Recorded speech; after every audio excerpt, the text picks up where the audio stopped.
Coucou les vierges et bienvenue sur ma chaîne. On se retrouve aujourd'hui pour le taroscope du mois de septembre 2017 pour les vierges, ascendant vierge et lune en vierge.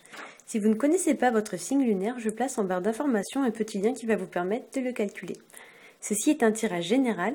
S'il ne résonne pas avec votre situation, je vous invite à consulter le taroscope de votre signe ascendant et de votre signe lunaire afin d'avoir plus d'informations.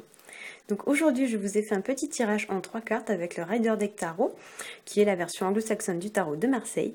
La première carte va représenter votre situation actuelle, la deuxième carte va représenter les obstacles auxquels vous serez confrontés au cours de ce mois, et la troisième carte représentera l'évolution de votre situation.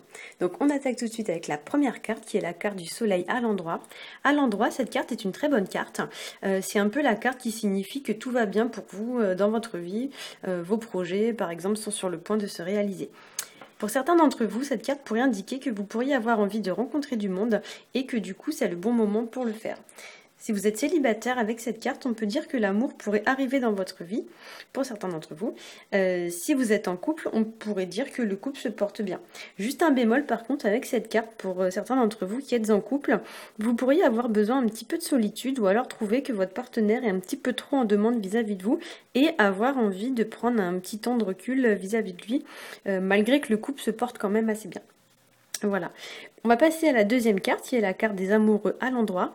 Ici, vous pourriez rencontrer l'amour si vous êtes célibataire. Si vous êtes déjà en couple, vous pourriez douter ou alors vous poser des questions sur votre couple, même si celui se porte bien. Voilà, vous pourriez vous poser des questions du style, est-ce que c'est le bon, est-ce que je dois m'engager, etc., etc. Sur un plan plus professionnel, vous pourriez vous poser des questions sur votre avenir professionnel ou alors hésiter entre deux carrières ou avoir des doutes au sujet de votre orientation professionnelle. Avec la carte des amoureux qui exprime l'amour mais aussi le doute face à un choix, pour certains d'entre vous, vous pourriez douter face à une situation ou face à un projet et avoir peur de vous lancer, c'est-à-dire peur un petit peu de faire le premier pas. Vous pourriez aussi ne pas trop savoir où vous en êtes dans votre vie, ce qui nous est un petit peu confirmé avec la carte du fou en troisième carte. La carte du fou à l'envers, c'est la carte de la nouveauté, la carte un petit peu des départs, des changements. Et avec cette carte, il y a l'idée qu'on a envie ou besoin de, comment vous dire, de renouveau en fait dans notre vie. On a envie voilà, de changement, de nouveauté. Il y a aussi cette idée pour certains de vivre un petit peu au jour le jour sans trop se poser de questions. Sur le plan professionnel, vous pourriez avoir envie de vous mettre à votre compte. Et sur le plan sentimental, vous pourriez avoir envie un petit peu d'indépendance, envie d'air.